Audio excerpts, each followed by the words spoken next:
So out of all the damaging thing about social media, like brain rot, loss of attention, million other things, loss of identity is the most severe one. It's the most damaging. You know, people, they don't have identity and personality anymore, because everybody is talking about the same thing. They're talking about the same trends, they're talking about the same music, same meme, whatever is happening on the internet. They don't have their own story anymore.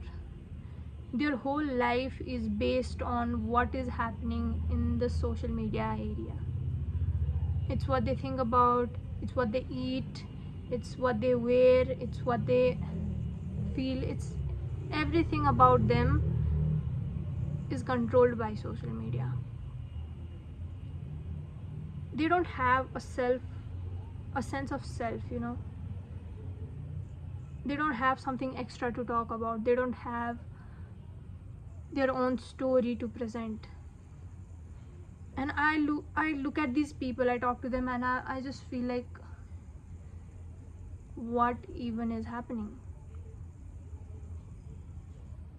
It feels like our society is slowly losing its color, because everybody is trying to be that person. Personality has become objective. People were supposed to be subjective, okay? When you're born as a human being, there is a uniqueness given to you. There's your authentic self, and people don't have that anymore.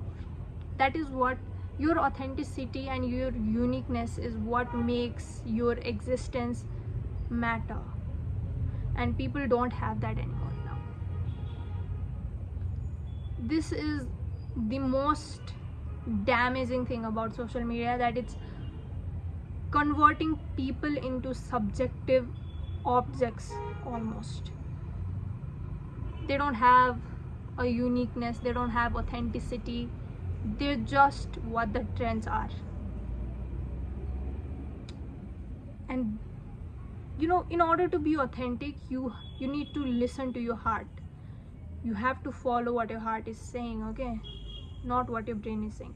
You have to follow what your heart is saying. And for you to listen to what your heart is saying, your mind needs to be in a calm state, because the heart's voice is very subtle, it's very silent. You have to be in a serene state of mind in order to listen what your heart is saying. Your heart always says what's the best for you. It always brings the most authentic version out of you. Your mind is so full of clutter and the thoughts from all these videos you're watching, that you can't hear what your heart is saying, and you're just blindly following whatever the trend is saying. This is so sad. And on a superficial level, it may look, yeah, people are losing their identity. People are losing their identity, they are losing their story.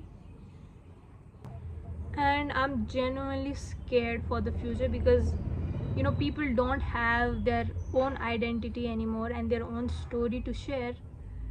So philosophy may die.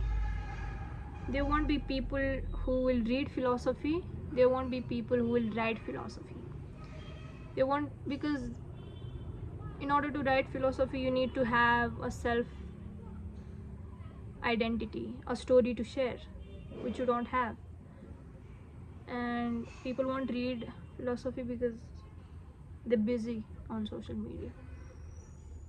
People will stop making art, perhaps, because art also requires stories, okay? Art requires pain. When you go through a painful situation in life, when you solve that pain and when you get out of that pain, you have a story, you have something of your own to share. which you can use in your art. Most of the art is created like this, okay? That is why art feels different. Every art has its own story, a uniqueness. And with the situation now, I'm scared philosophy will die, art will die, identity will die, perhaps. I hope it does not happen, but there's a possibility. And I'm genuinely sad for this.